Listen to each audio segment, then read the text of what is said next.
pour créer les tableaux présentant la quantité d'O2 dégagée pendant le laboratoire, ce qu'il faut comprendre, c'est que les données qui ont été récoltées ici représentent la concentration, donc la variation de concentration pendant les 7 minutes du laboratoire. Donc nous, on veut pas la concentration, dans le fond, la variation de concentration, on veut la quantité qui a été dégagée. Donc au départ, il y avait une concentration de 20,87, à la fin 22,24. Donc ça veut dire qu'il y a un petit peu moins que 2% qui a été dégagé par la catalase.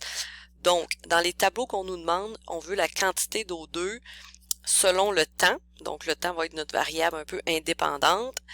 On veut la quantité d'O2. Et on veut avoir chacun des pH. Donc, c'est comme si on avait, on peut le voir un peu comme 3 variables, mais le temps en tant que tel, lui, ne varie pas. Là, on a toujours le même temps pour chacun des pH, chacune des températures. Donc, on a 2 variables à traiter. Donc, le tableau qu'on veut avoir, donc on veut avoir sur une première colonne le temps. Donc, ça serait comme notre variable un peu indépendante, mais qui ne bouge pas vraiment. Sur la deuxième colonne, on aimerait avoir la quantité d'O2. Donc, la quantité d'O2 qui est dégagée, puis ça va être aussi en pourcentage.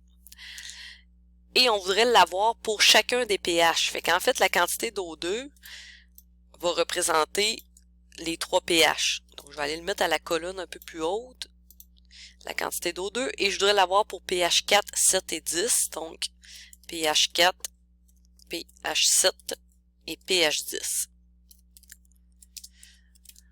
À partir de là, comme je veux les quantités, je vais devoir aller faire une soustraction, d'aller voir par exemple qu'à 150 secondes, ben, ce que je veux c'est 21,45 moins 20,87.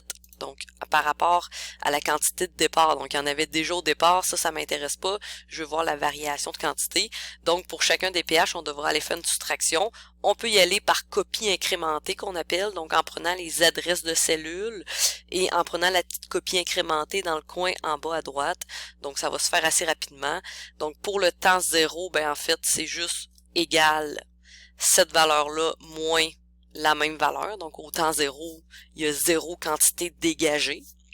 Et je vais aller en fait fixer ma valeur 20,87 parce que je vais toujours aller soustraire en fonction de la valeur de départ. Donc pour aller la fixer, on fait apparaître des signes de dollars. Donc F4 fait apparaître mes signes de dollars. Donc je fais Enter. Je vais aller vérifier si je descends, là, si je prends ma copie incrémentée, voir que tout le monde va bien. Oh, ben en fait, je pense que j'ai pas pris la bonne... j'ai pas fixé le bon. Ah non, c'est correct. C'est correct, il y avait vraiment une diminution. Fait que si je regarde à 30 secondes, donc à 30 secondes, 20,66 moins 20,87, c'est bien, donc ça me donne une valeur négative. Si je regarde pour la prochaine, je devrais avoir aussi une valeur négative. Là, on va aller voir. Donc, je vais regarder à 90 secondes si ça a de l'allure. Donc, à 90 secondes, 20,97 moins 20,87, donc ça me donne 0,1. Donc, ça marche. Donc, on va faire le calcul de la différence entre la concentration d'O2 pour chaque seconde, moins la concentration d'O2 de départ pour avoir la quantité d'O2 qui est vraiment dégagée, donc dégagée par l'enzyme. Donc, je vous demande de faire un tableau avec chacun des pH et exactement le même tableau, mais cette fois-ci avec les 3 températures étudiées. Donc ici, là, ça sera pas bon, là. Mais ici, donc avec les températures, donc plutôt que les pH, ici, venez changer ça pour les 3 températures qui étaient 10 degrés, 37 degrés et 50 degrés. Donc vous avez 2 tableaux à créer. Je vous laisse compléter le tout. En terminant, il faut comprendre que ce sont quand même des tableaux de données brutes.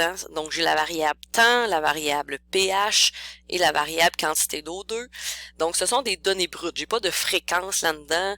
Je m'intéresse pas à une unité statistique en tant que telle. Donc, oui, quand même, mettez un titre à vos tableaux. Bon, nommez vos colonnes en fonction de ce que ça représente. Mais ça ne suit pas nécessairement le gabarit de titre qu'on voit, là, qu'on a vu dans le premier module. Donc, c'est plus de mettre un titre qui pourrait ressembler à peu près à ce qui est demandé dans le devoir Excel, là. Un titre qui ressemble à quantité d'O2 en fonction du temps et des pH, quelque chose de genre. Donc, mettez un titre, mais faut pas voir ça comme les gabarits de titres qu'on a vus. Ce ne sont pas des tableaux de distribution. Ce sont vraiment juste des tableaux de données brutes.